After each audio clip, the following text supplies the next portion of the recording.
తెలంగాణ ప్రాంతం కానివ్వండి, ఒరిస్సా కానివ్వండి, కొంతవరకు అదే మరి కర్ణాటక కానివ్వండి, అదేవిధంగా మనకి ఏంటంటే బీహార్, ఇవన్నీ కూడా మనకి మంచిగా పండిస్తూ ఉన్నారు. యావరేజ్ చూసుకుంటే కనుక మన యొక్క యావరేజ్ దిగుబడి సరాసరి 13 క్వింటాల్ దిగుబడి ఉందండి ఇప్పటికి. ప్రప్రథమంగా ఏంటంటే అమెరికా ఎక్కువగా తీసుకుంటున్నది, దాదాపుగా 40 క్వింటాల్ దిగుబడి అనేటువంటి ఫస్ట్ స్టార్టింగ్ లో ఉంది. 33 క్వింటాల్లో చైనా ఆధిక్యంగా ఉంది.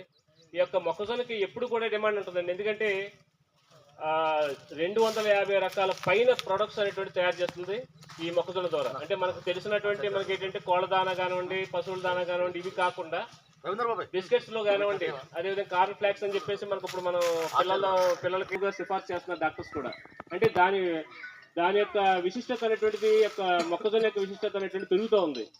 సో మొక్కజొన్నలో చాలా రకాల మొక్కజొన్నలు ఉన్నాయి. స్వీట్ కార్న్ మనకు తెలిసిన ఏంటంటే స్వీట్ కార్న్ ఒకటి అండి, మామూలు బేబీ కార్న్ ఒకటి, తర్వాత పాప్ కార్న్ ఒకటి, మన కమర్షియల్ క్రాప్స్, ఈ యొక్క 4 రకాలు మనకు కనిపిస్తూ ఉంటాయి. మిగతా చాలా రకాలు ఉన్నాయి, అవి మనకి ఎక్కువగా మనం పండించరు కాబట్టి మనకి ఏరియాలో పండించే పంటలు ఏవైతే ఉన్నాయో మనం ఇక్కడ మనం ఆ యొక్క ప్యాకెట్లు తీసుకొచ్చాము. మన కమర్షియల్గా ఏవైతే ఉపయోగిస్తామో ఆ యొక్క ప్యాకెట్స్ అనేటువంటి మనం ఇక్కడ పెట్టడం జరిగింది. ఈ యొక్క ఒక్కొక్క ప్రోడక్ట్కి ఒక్కొక్క విశిష్టత ఉంది. ఆ యొక్క విశిష్టత అనేటువంటిది మనం ఒక రెండు ప్రోడక్ట్స్ కోసం చెప్పుకుందాం. అన్ని ప్రోడక్ట్స్ కాకపోయినప్పుడు 2 ప్రోడక్ట్స్ అయితే కనుక అత్యధికంగా మనకు ఉపయోగపడే ప్రోడక్ట్స్ ఉన్నాయి. 3 రకాల మనకి మొక్కజొన్న కనిపిస్తూ ఉంటాయి. డబుల్ క్రాస్ ఏంటంటే మొద్దుగా ఉంటుందండి, ఏంటంటే ఎలా చేసినా సరే వచ్చేస్తూ ఉంటుంది. సింగిల్ క్రాస్ అంటే అత్యధిక దిగుబడి ఉంటుంది, కొన్ని తెగులుకు లోబడే ఉంటాయి కాబట్టి మనకి.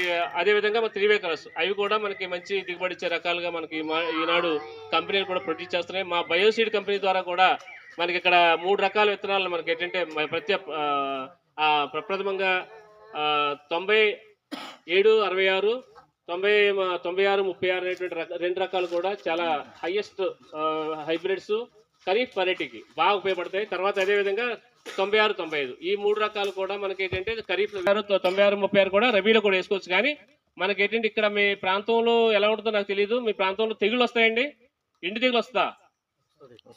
ఎండు తెగులు ఎక్కడ వస్తుందో మీకు చేతులు ఎత్తండి, కొంచెం ఎవరెవరి దగ్గర మీకు ఫేస్ చేశారు లాస్ట్ ఇయర్ ఎండు తెగులు. తుప్పుగా ఏంటంటే తెగులు, అది వైరస్. అది ఆ వైరస్ అనేటువంటిది మనకి వస్తుందా లేదా అనేటువంటి మీరు చూసుకోండి. మీకు ది బెస్ట్ అది రాకుండా చేసుకోవాలి, మీకు వచ్చే చోట కూడా వేసుకున్నా దిగుబడి మంచిగా రావాలి అంటే కనుక 96, 36 కానివ్వండి, 97, 66 కానీ 2. ఇంకా మీరు కళ్ళు మూసుకొని వేసుకోవచ్చు, ఎటువంటి మీరు ఆలోచన పెట్టుకోని అవసరం లేదు. భారతదేశంలో మనకి ఏంటంటే గవర్నమెంట్ అప్రూవ్ చేసిన హైబ్రిడ్స్ 2 ఇదండి, 96, 36, అదే 97, 66 2 రకాలు కూడా దిగుబడి వస్తుంది.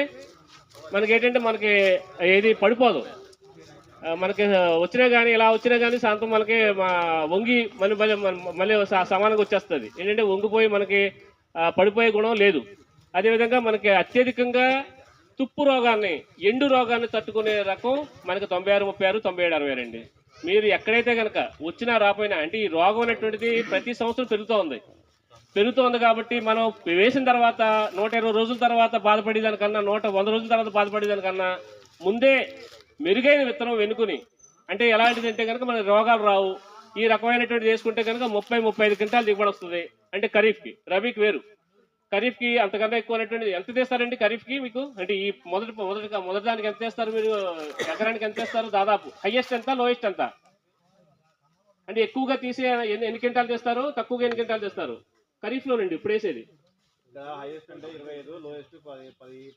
అంతేనా?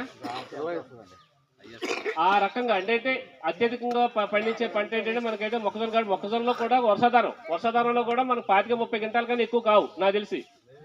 అదే విధంగా ఉంటే 30 క్వింటాల్ దిగుబడి మీకు 30 క్వింటాల్ కాదు 35 క్వింటాల్ దిగుబడి వరకు సామర్థ్యం ఉంది వర్షాకాలంలో.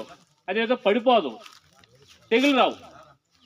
ఈ 3 ప్రధానమైనటువంటి ఎవరు ఏది చెప్పినా మీరు ఇప్పుడే కాదు, రాయలసీమలో రోగం విపరీతంగా వచ్చేస్తుంది. ఆ ఏరియాలో చేసినా సరే అక్కడ రోగం లేకుండా ఇప్పుడు ఎవరైనా మీకు మీ రిలేటివ్స్ ఉంటే అడగండి. రాయలసీమలో 96 వేల రైతు ఉండడు. ఈ సంవత్సరం ఏదైనా మారాడు అనుకోండి, వచ్చే సంవత్సరం మళ్ళీ వెళ్ళిపోతాడు ఇంక దానికి. ఎందుకంటే రోగం రాదు. రోగం రాకుండా 35 క్వింటాలు తీసుకున్నా, 30 క్వింటాలు తీసుకున్నా, 40 క్వింటాలు తీసుకున్నా అక్కడ పండించుకుంటారు. ఎందుకంటే కొంచెం సాగు చేసుకుంటారు కాబట్టి 40 క్వింటాల వరకు కూడా తీసుకుంటారండి. అంటే ఇక్కడ మీకు వర్షాధారం కాబట్టి 25 తగ్గకుండా, అంటే మనం చేసే దాన్ని బట్టి లేదా వర్షాధారాన్ని బట్టి కొంచెం ఆటుపోట్టు కూడా తట్టుకుంటుంది. ఎందుకంటే కొంచెం కొన్ని రోజులు వర్షం లేకపోయినా అత్యధిక వర్షాలైనా కానీ మీరు తట్టుకుని మనకు నిలబడే రకాలు 96, 36, 97, 66 ఈ 2 రకాలు కూడా నెంబర్ 1 హైబ్రిడ్స్ అండి. మీకు కళ్ళు మూసుకుని ఖరీఫ్లో మీరు వేసుకోదగ్గ హైబ్రిడ్స్. బయోసీడ్ నుంచి ఏదైనా మంచి ఉత్పత్తి వచ్చింది అంటే గత సంవత్సరం దాదాపుగా 255 టన్నులు అమ్మేది ఇప్పుడు 2500 టన్నులు అమ్మిదామంటే మీరు నమ్మండి. ఈ సంవత్సరం దాదాపుగా దాని డిమాండ్ ఉంది, మాకు సప్లై కూడా లేదు. ఆ సప్లై అంత స్కేర్సిటీగా ఉంది. చాలా కంపెనీలు వస్తూ ఉంటాయండి, చాలా రకాలుగా చెప్తూ ఉంటారు. కానీ ఎండు రోగం తెగి తట్టుకుంటుంది అనేటువంటిది 100% స్టాంప్ మీద వేసి కంపెనీ ఏదీ లేదు ప్రస్తుతానికి తప్ప. ఎవరినన్నా అడగండి, ఎండు రోగం రాదు అని మీరు హామీ ఇస్తారని అండి, మేము హామీ ఇస్తాం. ఎండు రోగం రాదు, దానికి చాలా మటుకు తట్టుకుంటుంది. మీరు వేసే చర్యలో ఏదైనా కానీ మనకి ఏదైనా మన పక్కన ఇది మన దీని ఏమంటారు మంట వేసినా కానివ్వండి, లేదన్నా కానీ స్ప్రే చేసినా కానీ ఏదైనా పక్కన ఆకులు తగిలి ఉండడం తప్పించి దీనికి ఎండు రోగం అనేటువంటి చాలా మటుకు తట్టుకుంటుంది. ఈ 96, 36, 97, 66 ఈ 2 రకాలు కూడా నెంబర్ 1 హైబ్రిడ్స్ కాబట్టి మీరు ఫస్ట్ ప్రిఫర్ చేసేది రెండాటిని ప్రిఫర్ చేయండి. తర్వాత మీకు ఏంటంటే మంచి కొంచెం కొద్దిగా నీరు సరిపోయి ఉంది, మంచిగా ఉంటుంది, మంచిగా చేసుకుంటామంటే 96